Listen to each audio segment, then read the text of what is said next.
ETF index mutual funds నేర్చుకుని stock మార్కెట్లో రాణించాలనుకుంటున్నారా? వెంటనే ఈ నెంబర్కి కాల్ చేయండి.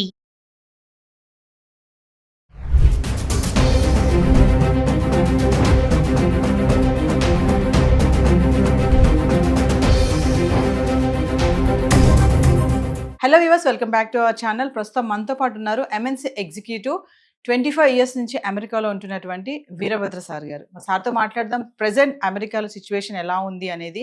ఈరోజు చూసుకుంటే మరి 8 లక్షల మందిని ట్రంప్ గెట్అవుట్ అంటున్నాడు. చాలా మందిని రిటర్న్ పంపించేస్తున్నారు, మిలిటరీ ఎయిర్ క్రాఫ్ట్ బుక్ చేసి కూడా. మరి ఒక్కసారి సార్తో మాట్లాడదాం. మరి అక్కడ ఉన్నారు కాబట్టి అక్కడ ప్రెసెంట్ సిచ్యువేషన్ ఏంటి, మన వాళ్ళు ఎలాంటి ఇబ్బందులు పడుతున్నారు అనే దానిపైన. నమస్తే సార్. నమస్తే అమ్మా. సార్, అమెరికాలో H1B వీసాతో సెటిల్ అవ్వాలి అంటే ప్రాసెస్ ఎలా ఉంటుంది? అంటే H1B వీసా ఉంటే సెటిల్ అయిపోవచ్చు అక్కడ అంటే ఏం చెప్తారు సార్? ఇప్పుడు కొన్ని మాటలు మనము చాలా లూజ్గా వాడతాం అమ్మాయి. ఎవరైనా సరే మీ ఆడియన్స్ చూసేవాళ్ళు, ఫస్ట్ ఆఫ్ ఆల్ సెటిల్ అవడం అంటే ఏంటి? ఫిజికలీ స్టే చేయడమా, ఫినాన్షియలీ ఎస్టాబ్లిష్ అవ్వడమా, లేకపోతే ఒక ఉద్యోగంలో లాంగ్ టైంలో ఎంగేజ్ అవ్వడమా, ఏంటి? సో H1B అన్నది is just your visa status. H1B జనరల్గా for the long maximum period of 6 years ఇస్తారు. మధ్యలో ఒక 3 years తర్వాత రెన్యువల్ చేయాలి. అలానే H1B అనేది ఎంప్లాయర్ స్పాన్సర్డ్ వీసా. ఒక ఎంప్లాయరు నేను నా ప్రయత్నాలు నేను చేసి లోకల్గా ఉద్యోగుల కోసం వెతికితే నాకు కావాల్సిన స్కిల్ అండ్ ఎక్స్పీరియన్స్ ఉన్నవాళ్ళు దొరకలేదు కాబట్టి నేను H1 ఫైల్ చేస్తున్నా అని ఒక అండర్టేకింగ్ ఇచ్చి, ఎఫిడవిట్స్ ఇచ్చి, దానికి తగ్గట్టుగా తను చేసిన ఎఫర్ట్స్ ఏంటి, మినిమం 3 months ఎంతో పబ్లిష్ చేసి, ఎన్ని రెజ్యూమ్స్ వచ్చాయి, ఎంతో ఫిల్టర్ చేసాము, ఇవన్నీ ప్రూవ్ చేయాలి అది ఆ కంపెనీ. అప్పుడు వాళ్ళు ఫైనల్గా H1 ఫైల్ చేస్తారు. ఆ H1లో ఎవరన్నా నాలాంటి వాడు వచ్చాడు అనుకుందాం. వస్తే నేను అక్కడ జాబ్ చేస్తాను. మళ్ళీ అగైన్ లాస్ట్ టైం మీకు చెప్పాను, there is nothing called a job in America. Everything is temporary, everything is project oriented. So మనము ఒక ప్రాజెక్ట్కి వాళ్ళు హైర్ చేసినట్టయితే అది 3 నెలల, 6 నెలల, సంవత్సరమా ఆ ప్రాజెక్ట్లో మనం వర్క్ చేస్తాం. ఒకవేళ లాంగర్ ప్రాజెక్ట్స్ ఉన్నాయి, లాంగ్ టైం నడిచే ఎంగేజ్మెంట్స్ ఉన్నాయి, లేదంటే ఒక ప్రాజెక్ట్ నుంచి ఇంకో ప్రాజెక్ట్కి, ఇంకో ప్రాజెక్ట్ నుంచి ఇంకో ప్రాజెక్ట్కి, అట్లా అదే ఎంప్లాయర్ దగ్గర మీరు 3 ఏళ్ల పాటు కంటిన్యూ అయ్యారనుకుందాం.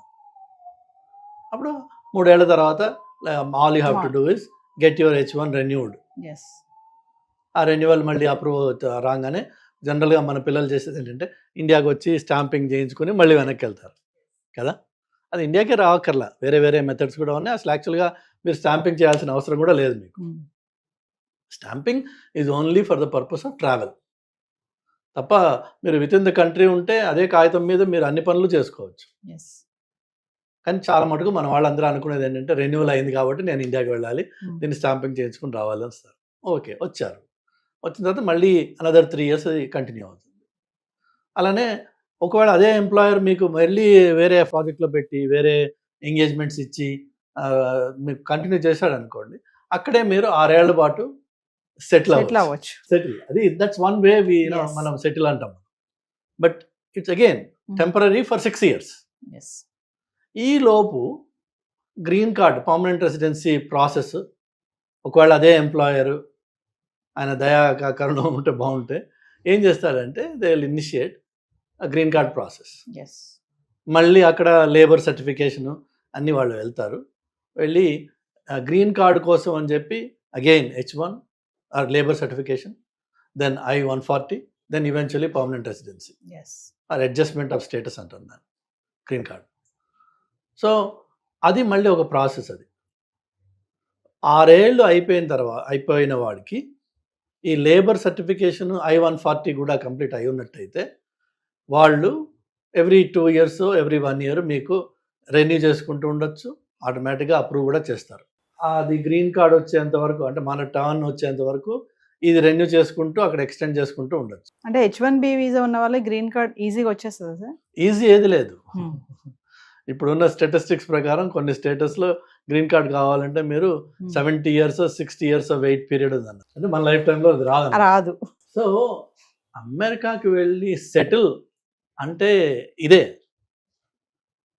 స్టేటస్లో స్టేటస్ నాకు నన్ను ఇక్కడి నుంచి ఉద్యోగం లేకపోయినా బయటికి పంపించరు అనే స్టేటస్కి రావడం అంటే గ్రీన్ కార్డ్ తెచ్చుకోవడం. గ్రీన్ కార్డ్ వస్తే now you are settled physically in America. Physically economically which is job ఏదైనా ఉందా లేదా మీకు. ఆ జాబ్స్ ఇంత ముందు కూడా మీకు చెప్పాను నేను, అన్నీ టెంపరీ ఉంటాయి, కొన్ని మాత్రమే కార్పొరేట్ జాబ్స్ ఉంటాయి. ఇప్పుడు నేను ఒక పెద్ద కంపెనీకి వర్క్ చేస్తున్నా, so there is a sense of security. It's not like వాళ్ళు ఏదో ఫైర్ చేయడానికి కాదు, వాళ్ళకు కూడా బుక్స్ తారుమారయ్యి ప్రాఫిట్స్ తగ్గినప్పుడు, మార్కెట్ ప్రెషర్స్ ఉన్నప్పుడు, లేదంటే ఇప్పుడు ట్రంప్ చేసే హంగామా చూసినప్పుడు వాళ్ళకు కూడా భయానికి వాళ్ళు ఏం చేస్తారు, దే కట్ డౌన్. లేకపోతే కంపెనీ డైరెక్షన్ మారుతుంది. రీసెంట్గా గూగుల్ అన్నది all hardware and platform guys will let you go. ఎందుకంటే గూగుల్ వాళ్ళ డైరెక్షన్ మారుస్తున్నారు కాబట్టి. సో అలాంటప్పుడు గూగుల్ అనే పెద్ద కంపెనీలో 1,00,000 మంది ఉన్న కంపెనీలో మీకు ఒక పాకెట్ ఆఫ్ డిపార్ట్మెంట్స్ని ఎలిమినేట్ చేస్తే ఆటోమేటిక్గా జాబ్స్ పోయినాయి. సెటిల్ అన్నది ఏం లేదు అక్కడ. ట్రంప్ ఇప్పుడు అంటున్నాడు కదా సార్, సెటిల్ అవ్వడానికి అమెరికా రాకండి అని అయితే ఒక స్టేట్మెంట్ ఇస్తున్నారు కదా, అది ఎవరికి వర్తిస్తుంది? అదే చెప్తున్నాను నేను. మీరు ఆ ట్రంప్ అన్నాడా లేదా వదిలేసేయండి, ఆయన చాలా మాట్లాడాడు. సెటిల్ అవ్వడం అన్నది ఇట్స్ అ పాసిబిలిటీ. H1B నుంచి మీరు I-140 తర్వాత ఈవెన్చువలీ గ్రీన్ కార్డ్ వచ్చి అక్కడ మీరు ఉండొచ్చు. అట్ ద సేమ్ టైం ఆ ఉంటున్న టైంలో మీకు ఒకటే ఉద్యోగంతో 20 ఏళ్ళు 10 ఏళ్ళు 25 ఏళ్ళు ఉండే ఛాన్స్ లేదు. అమెరికానే కాదు, ఈవెన్ ఇండియా కూడా మీరు ఈ రోజున చూస్తే మీకు గవర్నమెంట్ ఉద్యోగాలు లేకపోతే బ్యాంక్స్ ఇలాంటివి ఏమన్నా, అది మీరు ఎక్కడ జాయిన్ అయితే అక్కడ సెటిల్ అయిపోవచ్చు. కానీ మిగిలినవన్నీ ఐటీ జాబ్స్ అన్నీ కూడా then are permanent jobs. Anybody can be laid off any time. 2 weeks notice ఇవ్వాలి వాళ్ళు అంతే. ఆర్ మేబీ ఇండియాలో నోటీస్ టైం ఎక్కువ ఉందేమో, బట్ నోటీస్ ఇచ్చేసి వాళ్ళు లే ఆఫ్ చేయొచ్చు. వాడు nothing holds them back. There is no protections under the law. Present ఇప్పుడు ట్రంప్ H1B వీసా దాంట్లో కూడా మార్పులు చేస్తున్నామని చెప్పి అంటున్నారు కదా సార్, ఏమన్నా మార్పులు జరిగాయి అనుకుంటున్నారా? యాక్చువల్గా ట్రంప్ అండ్ ఈలాన్ మస్క్ వీళ్ళు ఈ బ్యాచ్ అంతా they are more in favour of H1B. వాళ్ళకి డిజైర్ ఉంది దీన్ని H1B ప్రోగ్రామ్ని మరింత ఎఫిషియెంట్గా చేయాలి, ఇందులో ఉన్న లూప్ హోల్స్ ఏవైతే ఉన్నాయో వాటిని కంట్రోల్ చేయాలి. But America needs talent. అందులో there is no second thought about. So ఆ టాలెంట్ అనేది ఏమవుతుంది, ఎక్కడి నుంచి వస్తుంది? మెయిన్గా there either Indians or Chinese or Philippine. ఈ పాపులేషన్స్ ఎక్కువ ఉంటాయి నంబర్స్ చూస్తే. మీరు ఆ పాపులేషన్ ఎక్కువ ఉంటుంది కాబట్టి మన గ్రీన్ కార్డ్ కూడా అంత లేట్ అవుతుంది అనమాట. వేరేజ్ కొన్ని కంట్రీస్కి 1 yearలో గ్రీన్ కార్డ్ వచ్చేస్తుంది, బికాజ్ ఆ కంట్రీస్ నుంచి రిప్రజెంటేషన్ అంత తక్కువ ఉంది. సో అందుకని చెప్పేసి H1కి పాజిటివ్గానే ఉంటుంది. ఇన్ ఫ్యూచర్ ఇష్యూస్ ఇంకా డెవలప్ అవుతాయి, పాజిటివ్నెస్ బాగుంటుంది. కానీ వాళ్ళకి గ్రీన్ కార్డ్ రావడం అనేది అది ట్రంప్ ఒక్కడి వల్ల అయ్యే పని కాదు. అది కాంగ్రెస్లో లీగల్ ఏదైతే ఉందో స్టేటస్ మార్పిడి, లేకపోతే గ్రీన్ కార్డ్స్ కోటా మేనేజ్మెంట్ ఏదైతే ఉందో దానికి నేను అమెరికాకు వెళ్ళినప్పటి నుంచి క్యాంపెయినింగ్ నడుస్తుంది, ఇన్ఫ్లుయెన్స్ నడుస్తున్నాయి, బిల్స్ వస్తున్నాయి. కానీ అన్ని బిల్స్ ఫెయిల్ అయిపోయినాయి ఇప్పటిదాకా. Nobody could overhaul that process, that system. అందులో సిస్టంలో ప్రాబ్లమ్స్ ఉన్నాయని అందరికీ తెలుసు. లీగల్ ఇమిగ్రెంట్స్ కష్టపడుతున్నారన్న విషయం అందరికీ తెలుసు. కానీ దాన్ని ఫిక్స్ చేయడం అన్నది it's a political land mine. Nobody wants to step on that. ఎందుకంటే H1 L1 F1 ఇంకో 1 అది వదిలేసి అందరూ ఇమిగ్రెంట్స్. అండ్ ఇమ్మిగ్రేషన్ అనేది ఒక సెన్సిటివ్ టాపిక్. సో దాంట్లో ఏమాత్రం అటు ఇటు చేసినా ఎవరైతే దాన్ని సెన్సిటివ్గా చేసి భూతంలా తయారు చేసి ఇమ్మిగ్రెంట్స్ వచ్చి మన అమెరికాని మన కల్చర్ని మార్చేస్తున్నారు, ఇవన్నీ ఉన్నాయి కదా గొడవలు. సో వాళ్ళు they take that up as a very serious topic. So పాలిటిక్స్లో ఎవరైతే ఉన్నారో పొలిటీషియన్స్కి వాళ్ళ కెరీర్ ఎండ్ అయిపోయే అవకాశం ఉంది ఆ టాపిక్ని టచ్ చేస్తే. ఒక విషయం చెప్పండి సార్, అంటే ఎలా పడితే అలా అమెరికా వెళ్ళిపోవాలి ఏదోలాగా, అక్కడికి వెళ్ళి పడ్డామా అక్కడ ఉద్యోగం ఏదో చేద్దామా అని కాకుండా ప్రెసెంట్ ఏంటంటే టాలెంట్ స్మార్ట్ పీపుల్ని ఖచ్చితంగా అక్కడ తీసుకోవడం అనేది జరుగుతుంది అంటారు. ఇక్కడి నుంచి వెళ్ళే వాళ్ళు ఖచ్చితంగా ఏదో ఒక టాలెంట్తోనే వెళ్ళాలి. ఏమీ లేకుండా ఏదో అక్కడికి వెళ్ళి పడ్డామా ఏదో చేసుకున్నాం బ్రతుకుదాం అంటే మాత్రం ఇప్పుడు సర్వైవ్ అయ్యే పరిస్థితి ఉందా లేదా అంటే ఏం చెప్తారు సార్? ఇప్పుడు కాదు, అది ఎప్పుడు లేదు ఆ పరిస్థితి.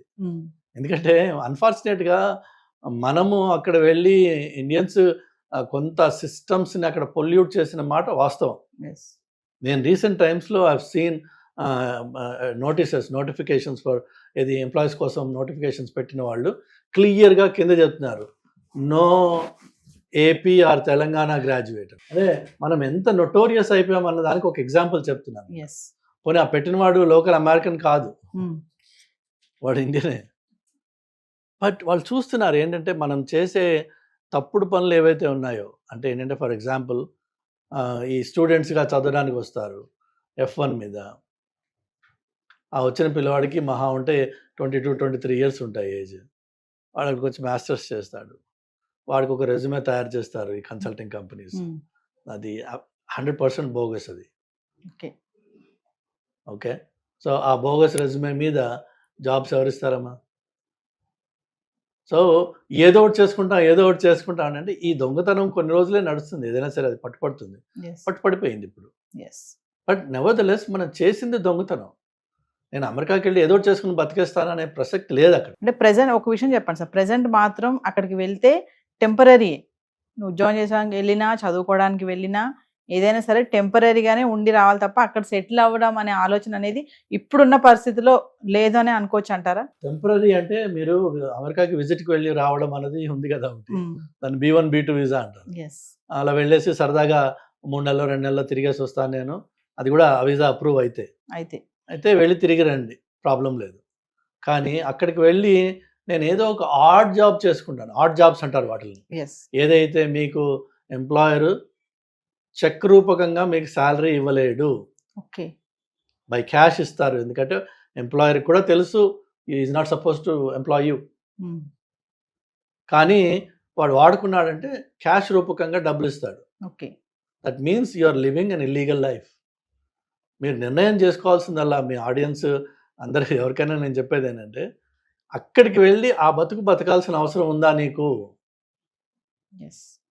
అక్కడికి వెళ్ళి అంత హీనంగా ఏ మెక్డానల్డ్స్లోనో లేదంటే ఏ ఇండియన్ రెస్టారెంట్లోనో నలుగురికి సర్వ్ చేయడమో, లేదంటే గిన్నెలు కడగడమో, లేదంటే స్టోర్స్లో పనిచేయడమో అర్ధరాత్రి అపరాత్రి, అక్కడ ఉండే రిస్కులు ఉన్నాయి. బట్ ఆ వర్క్ కోసం అని చెప్పి నువ్వు అమెరికాకి వెళ్ళాలా? డాలర్ కన్వర్షన్ అంత గొప్పదా, అంత అవసరమా? అది లేక ఇక్కడే మన అహంకారం ఏదైతే ఉందో కొంచెం అహాన్ని కొంచెం కంట్రోల్ చేసుకుని ఎంతోమంది మాస్టర్స్ చేసి ఇంజనీరింగ్ చేసి ఫార్మస్యూటికల్ డిగ్రీస్ చేసి పిల్లలు పానీపూరి బండి పెట్టుకున్నారు. ఇండియాలో హైదరాబాద్లో ఉన్నారు మీకు మాస్టర్స్ చేసి పానీపూరి పెట్టుకున్న వాళ్ళు, రోజుకి 3,000 2,000 4,000 సంపాదిస్తున్నారు వాళ్ళు. తప్పేంటి అందులో? కానీ మనకేంటంటే డిగ్నిటీ ఆఫ్ లేబర్ అని చెప్పి ఒకటి ఇండియాలో ఇక్కడ ఉంది. అదంతా నేను చేస్తా, ఇదంతా నేను చేస్తా అక్కర్లా. నువ్వు ఏదైనా సరే, ఏ పనైనా సరే, ఫస్ట్ ఆఫ్ ఆల్ నీ సెల్ఫ్ రెస్పెక్ట్ మెయింటైన్ చేసుకుని నువ్వు పని చేసినట్టయితే అది నీకు గర్వంగా ఉంటుంది, ధైర్యంగా ఉంటుంది. నువ్వు దొంగతనంగా బతకాల్సిన అవసరం లేదు. అక్కడ మీకు డ్రైవర్స్ లైసెన్స్ రాదండి మీకు స్టేటస్ లేకపోతే, which means you can never drive. వేరే వాళ్ళ కారులో అయాపా అని అడుగుని తిరగాలి తప్ప యూ కెన్ నెవర్ డ్రైవ్.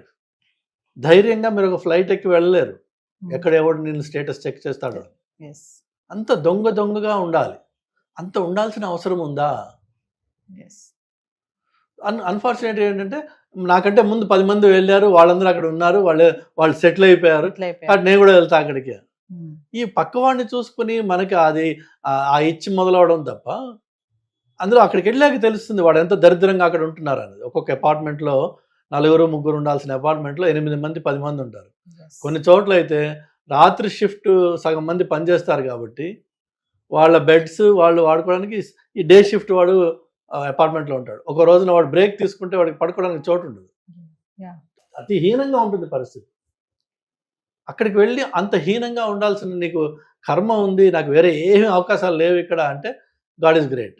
కానీ అంత దరిద్రాన్ని అక్కడ ఉన్నవాడు నీకు చెప్పడు, ఆ విషయం చెప్పరు. వాడేమో అమెరికా 4 బిల్డింగ్స్ బొమ్మలు చూపిస్తే ఇదే అమెరికా అనుకుంటావు. ఆ బిల్డింగ్స్ ఉన్నది only New York city down town లో మాత్రమే ఉన్నాయి, or maybe Chicago, or maybe LA. But the rest of America is actually wide open green space. గట్టిగా అరిస్తే పక్కింటి వాడు పిలిపి మనకి కనిపించని పలకని ఇంత దూరంలో ఇళ్ళు ఉంటాయి కొన్ని చోట్ల. ఒంటరితనంతో చచ్చిపోతుంటారు అక్కడ. సో అక్కడికి వెళ్ళి నాకు అంటే వేరే వాళ్ళు చెప్పిన వాటి విషయాలు అవి విని మభ్యపడి అక్కడికి వెళ్ళే బదులు ఫ్యాక్ట్ చెక్ చేయండి. What is the reality on the ground. Present sir H1B visa tight అవుతుంది, టైట్ చేస్తున్నాడు ట్రంప్ అంటే ఏం చెప్తారు ఓవరాల్ గా? టైట్ లూజ్ అంటే ఏం లేదండి. మనకి ప్రాపర్ క్వాలిఫికేషన్ ఉంది. నెంబర్ 1 క్వాలిఫికేషన్ ఉంది. నెంబర్ 2 వీసా ఇంటర్వ్యూకి వెళ్ళినప్పుడు ఆయన అడిగే మినిమం ప్రశ్నలకి నేను ఇంగ్లీష్లో జవాబు చెప్పగలనా లేదా? అలా ఇది మళ్ళీ 100 ప్రశ్నలు వేయరు కదా, అది ఇంటర్వ్యూ కాదు, అది 3-4 ఉంటాయి. వాళ్ళు మెతుకు ముట్టుకున్నట్టే, మొత్తం ఒక అన్నంలో చేయబెట్టట్లేదు కదా. ఆ 3 మెతుకుల్లో మీకు అది ఇది పాడైపోయింది అన్నం రా అని చెప్పి వాడికి తెలిసిపోతుంది. అలా కాదు, మీ దగ్గర సరుకు ఉంది. If you are talented you should definitely try. America is one country where if you are talented your opportunities are endless. కానీ ఇక్కడ నువ్వు చదివిందే వానాకాలపు చదువు, అక్కడికి వెళ్ళి ఏం చేస్తావు పరిస్థితి. దయచేసి నా సలహా ఏంటంటే work on yourself first. Be good at some subject, take whatever it. Is hot మార్కెట్లో ఉందో, అది ఏఐనా, డేటానా, ఎంఎల్ఆ, ఏదైనా సరే ఒక టాపిక్ తీసుకోండి, దాని మీద పని చేయండి, దాని మీద గట్టిగా ఫౌండేషన్ బేస్ చేసుకోండి, క్రియేట్ చేసుకోండి. దెన్ కమ్యూనికేషన్ మీద వర్క్ చేయండి. Communication, be able to express yourself and explain what you know. నాకు తెలుసు, నువ్వు ముందు జాబ్ ఇచ్చే నేను చేసి చూపిస్తా అంటే ఎవడివ్వడు. అని నాకు తెలుసు అన్న విషయాన్ని నేను చెప్పుకోగలగాలి. ఇవి 2. 3వది వచ్చేసి I need to be presentable. మాసిపోయిన గడ్డమును జుట్లు పెట్టుకుని ఏదో పనికిరాని అలాగ అప్పుడే నిద్ర లేచి ఇంటర్వ్యూలకు వెళ్తే ఆ జాబ్ ఇంటర్వ్యూ రాదు, వీసా ఇంటర్వ్యూ రాదు, 2 రావు. You need to present yourself like a professional. అది it takes effort, it takes investment, it takes seriousness. Then you become something in your life and then be proud of what you achieved. Make it happen. అంతేగాని వాడి కాళ్ళు పట్టుకుని వీడి కాళ్ళు పట్టుకుని అయ్యాపా ఏదో ఒకటి చేసుకుని నేను బతికేస్తా, ఆ ఏదో చేసుకుని అంత దీనస్థితిలో ఉన్నావా నువ్వు? లేవు. మోస్ట్ ఆఫ్ అస్, మనకి పిల్లలు భగవంతుడి దయ వల్ల ఇండియన్ పేరెంట్స్ వాళ్ళ పిల్లలకి తల తాకట్టు పెట్టి డబ్బులు తీసుకొచ్చి ఇస్తున్నారు. ఆ తల తాకట్టు పెట్టి ఇచ్చిన డబ్బులతో ఇక్కడ గర్వంగా ఏదైనా చేయండి. అక్కడికి వచ్చి ఏదో ఒకటి అని కాక్రోచెస్ ఇన్ఫెస్టెడ్ అపార్ట్మెంట్స్లో ఉండి 50 ఏళ్ళు 60 ఏళ్ళ క్రితం కట్టిన ఇళ్ళు, ఇన్సెక్యూర్ ఏరియాస్ ఉంటాయి. చౌకగా దొరకాలి అపార్ట్మెంట్ అంటే మీకు you have to go to areas that are highly insecure. So అక్కడికి వెళ్ళి ఉంటే ఎవడో ఏ రాత్రో ఒకటి కొట్టి మన దగ్గర ఉంది లాక్కుంటాడు. వాడు ఒకటి కొడితే చాలు మనం చచ్చిపోవడానికి. గట్టిగా ఉంటారు వాళ్ళు. లేదు, ఏ షూటింగ్ అవుతుంది, మనం అడ్డంగా పడతాం అందులో. ఈవెన్ దో యూఆర్ ఇన్నోసెంట్, గన్కి తెలియదు, అది బుల్లెట్కి తెలియదు నువ్వు ఇన్నోసెంట్ అన్నది. సెలెక్టివ్గా షూట్ చేయడం పడ్డాం, అయిపోతుంది మన పని. ఇక్కడ అమ్మా నాన్నలు క్షోభతోటి ఏడవడం ఎందుకు? ఇవన్నీ అవసరమా? Thank you sir. హాయ్, మొట్టమొదటిసారిగా మన విజయవాడలో క్లాస్ రూమ్ ట్రైనింగ్ అండి, 1 డే క్లాస్ రూమ్ ఎన్విరాన్మెంట్లో ఆఫ్లైన్ వెబినార్ జరగబోతుంది. అండ్ ఇంట్రెస్ట్ ఉన్న పార్టిసిపెంట్స్ ఈ కింద స్కూల్లో అవుతున్న నెంబర్కి రింగ్ చేసుకొని సీట్ బుక్ చేసుకోండి. దీంట్లో ETFs, index funds and mutual funds మీద completely and hand folding experience మీకు ప్రొవైడ్ చేయబడుతుంది. దీని ద్వారా ఏంటంటే మనం ఎసెట్స్ని స్టాక్ మార్కెట్లో ఎలా మేనేజ్ చేసుకోవాలి, ఎలా గ్రో చేసుకోవాలి, ఎలా ప్రొడక్ట్ చేసుకోవాలో అంటే ప్రాక్టికల్గా నేర్చుకుంటారు. అండ్ మీ ఇప్పటి వరకు మనం ఆన్లైన్లోనే మీరు అటెండ్ అవుతున్నారు. ఇక నుంచి మీరు మన విజయవాడ సిటీలోనే అండ్ లైవ్లో క్లాస్ రూమ్ ఎన్విరాన్మెంట్లో నేర్చుకునే ఛాన్స్ దొరుకుతుంది. కాబట్టి ఇంట్రెస్ట్ ఉన్న పార్టిసిపెంట్స్ కింద స్క్రోల్ అవుతున్న నెంబర్కి పింగ్ చేసి సీటు రిజర్వ్ చేసుకోండి. Thank you.